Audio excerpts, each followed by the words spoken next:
What's up, guys? Welcome back to another episode of Modern Goonies Cinema, where we analyze and review movies and TV. I'm your host, Trevor. Today I want to talk about the recently concluded 4th season of Stranger Things. Major spoilers ahead. Going into the season, my expectations were pretty low. The mystique and captivation of Stranger Things had kind of worn off on me by the end of season 2 and had completely lost me by the end of the 3rd season. In my opinion, the 1st season of Stranger Things is some of the best TV that I've ever seen, and I really think that the series should have ended there. It was as close to a perfect season as humanly possible, and while it's nice to spend some more time with these lovable and interesting characters, nothing was ever really gonna top the lightning in the bottle that they had captured with the 1st season, especially once it lost the mystery aspect. So it was actually kind of a chore for me to muster up the energy to watch season 4, which the main reason I even did in the first place was because my YouTube algorithm is horrible about spoiling things for me. Seriously, fuck whoever uploads these clips with too specific of titles. But once I started season 4, I was pleasantly surprised, especially by the end of the 1st episode. They managed to bring back a dark tone to the season and wasted no time in conveying that the stakes were going to be very high for the characters involved, with the disturbing and brutal death of an innocent high schooler in a manner that had really yet to be seen. The second that Vecna pops onto screen, you can't help but be overwhelmed by curiosity, especially since we know the Upside Down is typically only inhabited by a hive mind force of nature and not a humanoid creature with the ability of eloquent speech and independent thought. Who is this guy?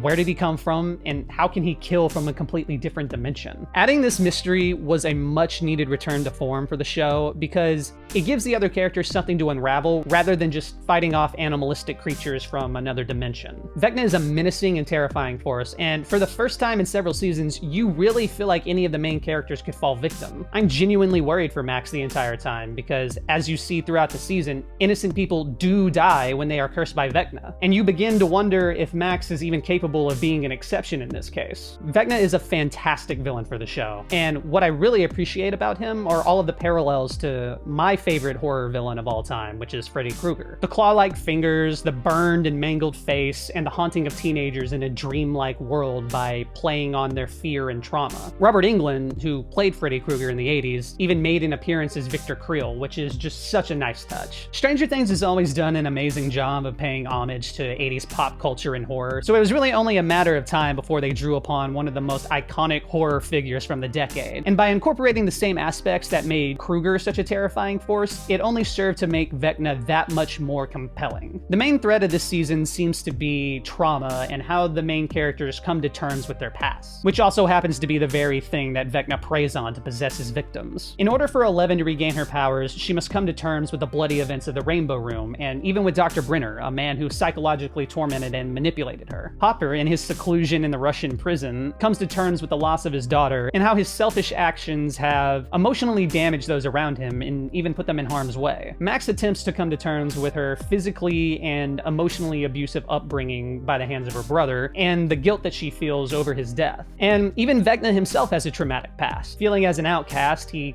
kills his own family, which dooms him to a life of a lab rat under Dr. Brenner, and leads to his banishment to the Upside Down by Eleven, which turns him into a grotesque and monstrous creature. These threads are really refreshing to see because it finally feels like the show is grappling with some more profound and emotional themes, rather than just being a modern version of an 80s horror movie. I know that the show has grappled with emotional themes before, but this season feels like it really is an overarching idea that bleeds into each character and their interactions, which helps the story feel like it's trying to tell the audience something rather than just, hey look, cool 80s shit. So there's a lot of things about this season that I really enjoy. The inclusion of Eddie as a new character was something that I was skeptical about at first, but he really grew on me, and I thought that his relationship with Dustin was one of the more endearing aspects. He's very charismatic, and he adds a nice dynamic to the group, and I love what the writers did with him, making me at first feel put off by him until you really get to know him as a person, which is something that's echoed by the way the town despises him, yet his friends see him for who he truly is. Very nice touch. Also, his guitar solo is some of the most metal shit that I've ever seen. It looks exactly like a Metallica album artwork came to life. When I first saw the previews of it, I thought, oh man, this is gonna be lame as shit, but holy fuck was I wrong. However, I really don't like the way that they ended his character. So I've noticed something in Stranger Things, and it seems to have a habit of introducing a new character, giving them a short emotional arc, and then killing them off in some sort of sacrificial way by the end of the season. And we've also had several fake-out deaths throughout all of these seasons. Will, 11,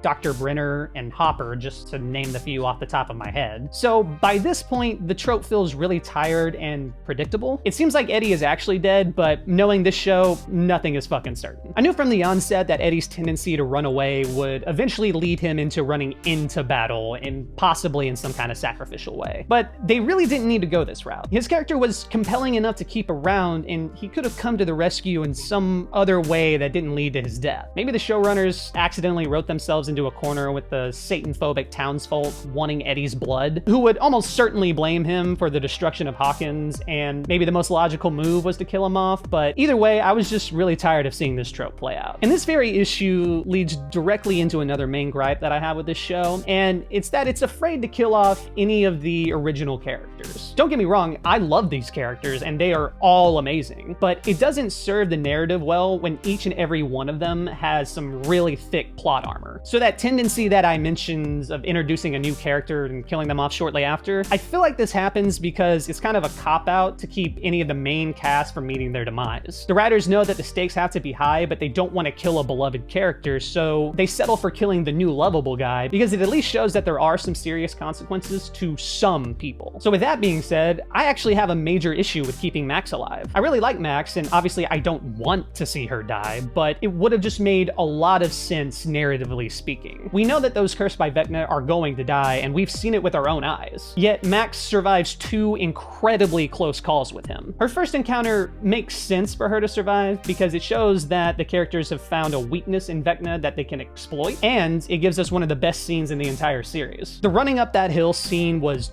just amazing, and I had chills the entire time. It was very emotional, and watching Max's life flash before her eyes and seeing her realize that she wants to live and how she's never been happier than when she was with her friends. It was just so moving. So bringing her back from the brink at this moment did make a lot of sense. However, in the final battle with Vecna, having Max survive is just too much plot armor for me. She was in the final stages of the curse, her limbs broken, eyes bleeding, and even her heart stopping. She absolutely should have died in this moment, and I feel like it would have actually served the story very well. Our heroes try to defeat Vecna before he kills their friend and opens the final gate that will destroy their world, but are ultimately unprepared, and that fact, coupled with the footballers intervening in their plan, Max dies, the gate opens, and the season ends. It would have been such an Empire Strikes Back move to see our heroes lose a well-fought battle, only to have them regroup and come to terms with the fact that they lost the very first time, being emotionally scarred by losing a really close friend of theirs, and then go on to learn from their mistakes and defeat the impending army of darkness in the final season. So it annoys me that they missed this opportunity because they were already drawing a lot from The Empire Strikes Back, especially with Eleven's arc in the laboratory. Just like in Empire, Eleven is a force-wielding character who must train to defeat a powerful villain, but ultimately cuts her training short in order to save her friends who are in grave danger. Rushing into battle, she fights with the main villain, but is ultimately unprepared and often overpowered. The main difference being that Luke Skywalker does not succeed, whereas Eleven ultimately prevails with the aid of her friends. That being said, Eleven's story for the season was actually very compelling. Even though I complained about Dr. Brenner's fake-out death, I'm actually really glad that they brought him back this season to help Eleven get her powers back. It forces her to come to terms with her past, and getting to unravel the events of the massacre in the laboratory was something that always kept me very engaged. And I also really appreciate that the show went back to its roots in the laboratory because it was one of the more interesting aspects of the first and second season. So this leads me to talk about Henry/1/Vecna. And I'll be honest, I don't really know how I feel about the reveal that Vecna is actually Henry. On one hand, Henry as the orderly gave us some of the best moments in the show, helping to unlock Eleven's true potential and eventually facing off with her in the Rainbow Room amongst the corpses of other children. But on the other hand, I feel like it really ruins the mystery aspect of Vecna. It's true what they say about the more you know about something, the less scary it becomes. So suddenly revealing that Vecna is just a man with superpowers really strips him of a lot of intrigue. Contrast this with Freddy Krueger, where you do find out that he used to be a man that was burned alive, but you never get an explanation as to how he rose from the grave, why he can haunt the dreams of the teens of Elm Street, or how his powers even work. And it's that very supernatural and mysterious aspect that makes him so utterly terrifying. Not only that, but I feel like the reveal also detracts a lot from the previous seasons as well. Before, the Upside Down was a mysterious dimension filled with these hive-minded creatures that were inexplicably determined to conquer their parallel world. And while Vecna is a much more compelling antagonist than a nameless hive mind, having him be a regular human with powers who is secretly the mastermind behind this alternate dimension this entire time just feels a little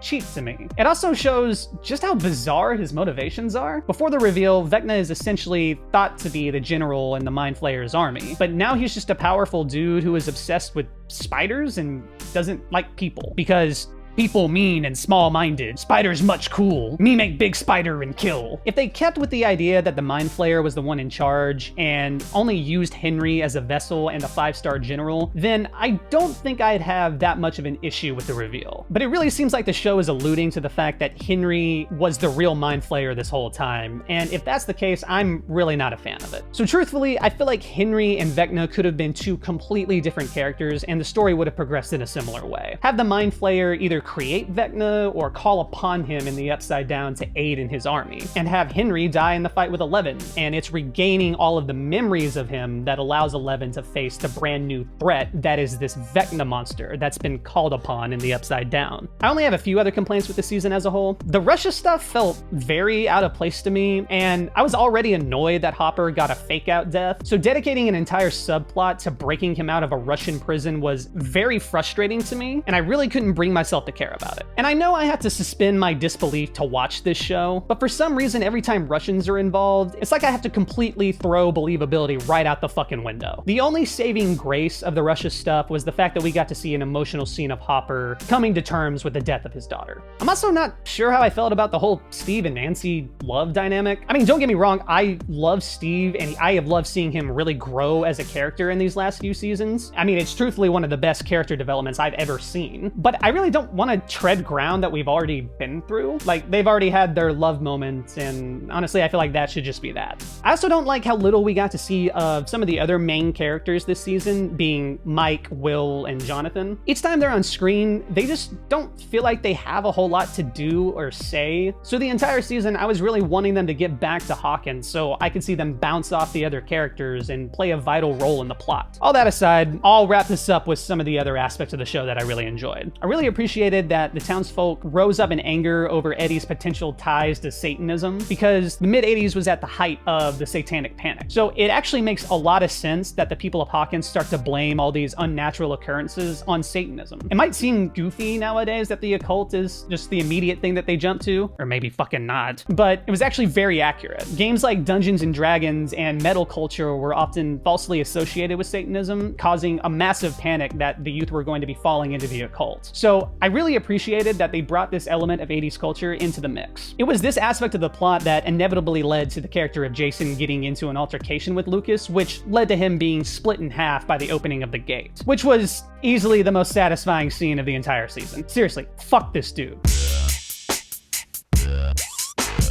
I also really appreciated the Halloween callback. When Vecna is shot out the window and falls onto the ground below, only to be gone by the time the characters look for him, was identical to the scene of Dr. Loomis and Michael Myers in the original Halloween film. I am a sucker for subtle horror homages. And finally, the music. I know that Stranger Things has always had a fantastic soundtrack, but something about the music this season just really made all of the moments resonate perfectly. The ambient background music that plays during the emotional moments is just flat out amazing, and I had to play it for you.